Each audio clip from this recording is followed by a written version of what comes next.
We each contain multitudes, not just the parts we're proud of, the healer, the teacher, the mystic, but the gambler, the trickster, the tyrant.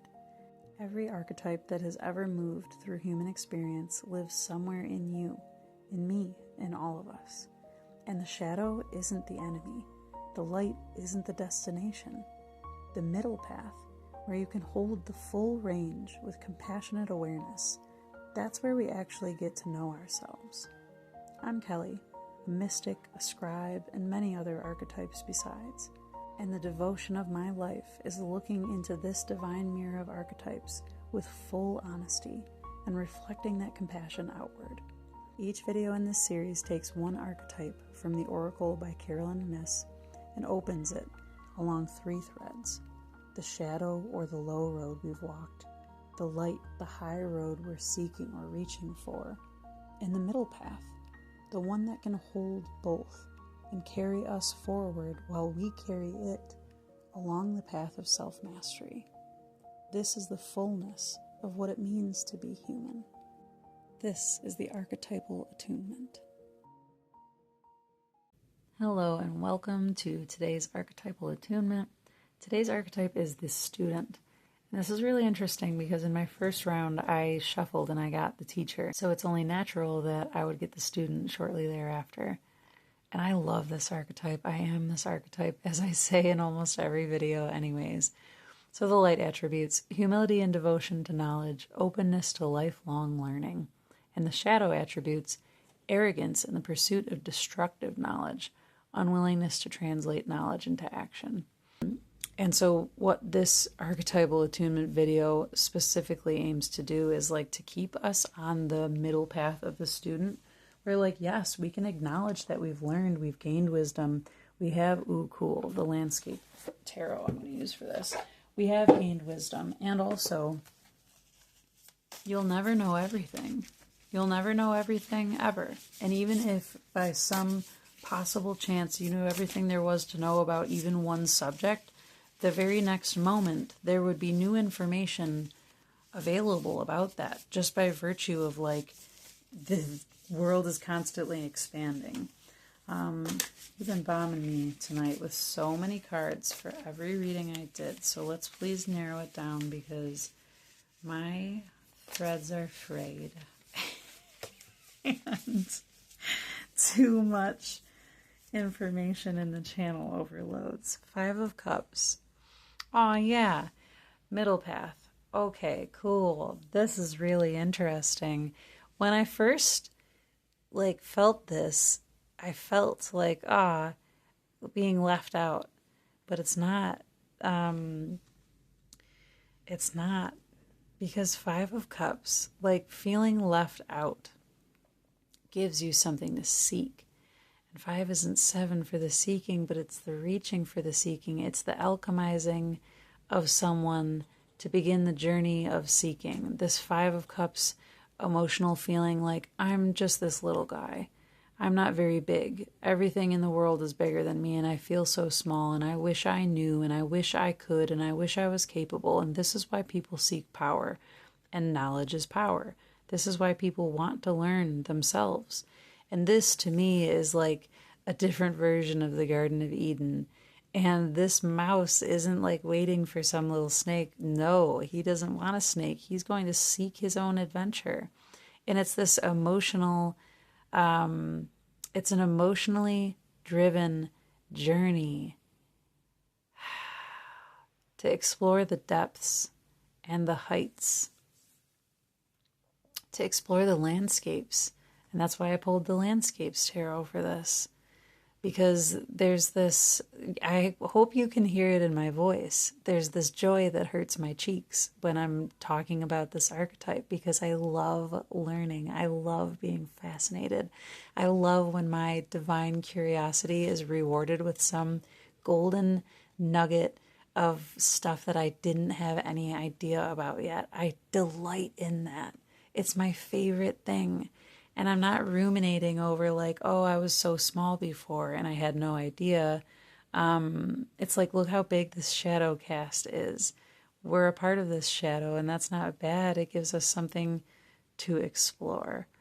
Ooh, yeah, I feel a lot of stuff with this. So that's the middle path, is being able to have our emotional need to like want to change, to want to experience different, to want to feel beyond, and to feel, yeah, change. And it's not like, it's about changing storylines. It's about changing your state of fulfillment, satiation. Like when you're reading a story like this tree character is, the story ebbs and flows, right? There's lull points where like background information is being given, or there's not some big climactic thing happening. There's just, the stuff of it. And then there's points that have you on the edge of your seat or in tears crying and all of that kind of stuff, because we like a diverse atmosphere. This is very cool. So 3 of Wands. All right, so this is really interesting. This 3 of Wands came out and I was like, oh man, I wasn't even thinking. And then I'm looking at it and I'm like, is this the high road? Is this the low road? And here's what I feel. That this is the card that indicates the low road of this. Because this is the baseline, like, beautiful story that we could, should, ought to be listening to and not deferring to a teacher. This is the mythology of humanity. These are those oral narratives that are passed down in so many different cultures that used to be indigenous to all cultures, that used to be natural to us. The word of mouth storytelling, and the parables, and again, the mythology, the metaphor, the poetry, and the relation, the shamanism, the relation to the natural world, the vision questing, the seeing things in the smoke, the divination. This 3 is about the trinity of all things. It's the seed of creation. It's the seed of life. This 3 of Wands, and I'm saying this is all at the low road because this doesn't happen right now in life very often. And even the revival of shamanic ways has been like really, really impacted by like the capitalist model and people seeking to gain wisdom so that they can exploit others and, charge admission for, and just all sorts of things. So this 3 of Wands is like the willful ignorance, disregard, and cultural misappropriation too, of learning, or of not learning in the human way, but that manufactured, like this tree, its brethren have been felled to provide these books. This is like almost cannibalism. and that's crazy to think of, but and I'm not saying books are bad. It's just the fact that like when it's manufactured information and we're calling it education, you're not really being a student because you're not reaching into the depths of your soul. You're not really reaching into the fire and the storyline behind it. You're not getting the story if you're just taking in the information. So the low road of the student is someone who is just taking in the information and who is not getting it this way. I'm going to keep this here in the middle because I feel like this is both the low road and the high road. So I'm going to keep this here, and I'm going to ask the landscape to keep me focused and also to give me first, please, a clarifying low road card. Just one. Thank you. Wow, Queen of Swords. And a high road card, please. Queen of Swords. Snowy Owl. That's really very pretty. Okay. Oh, wow. The Empress. Cool. This is cool because these are 2 totally different energies here. The Queen of Swords and the Empress. Queen of Swords at worst is cold, cutting, calculated, and there's only one variation of life being learned here. Only what survives in the Arctic. Only what survives in this chilly, cold weather atmosphere. What can be seen from the peaks. What can be seen as contrasting this white landscape here? Because anything that's white is hidden really well. It's very well camouflaged. And there's not much variation to be known here. So the Queen of Swords is like, yes, I'm very aware, I'm very able to discern, and I have all these facts and all this information and all this clarity, and yet the extent of that only goes so far. So on the high road, in this Empress card, this is a whole different landscape. This feels like 3 different seasons altogether, and then the nod to this season far off in the distance, because it can see that too, and also it plays in all of these different domains. And it's gentle, and it's alert, and it's aware, it's a deer. And it also sees like the partnership between, I love it, between the student and the teacher. Oh, that's so lovely. The partnership between the student and the teacher. And here, again, a 3. 3 of Wands, 3 the Empress. Because the student and the teacher, it's like the storyteller is most alive when there's someone listening to the story. Rarely is there a story being told when there is no listener, when there is no audience, when there is no campfire to sit around and have a story be told at. So the Empress talks about that emotional feeling of home, of belonging, of nurture, of tribe. 3 of Wands, it's not the 3 of Cups, but it feels like it. It feels like the collaboration of the other feminine suits, the Pentacles and the Cups, where it's like earth and water come together to create this actual like field of nurture in which we can learn so much, and which we can actually sit down too and have a fire and look, these are like these same kind of trees here. This certainly isn't in this landscape.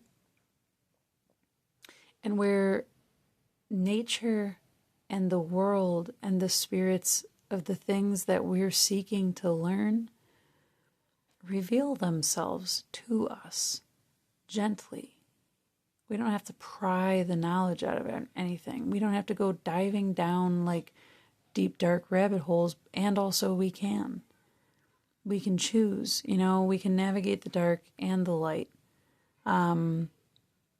And in a high road sense, this is like approaching it gently with reverence for the equality between the student and the teacher. And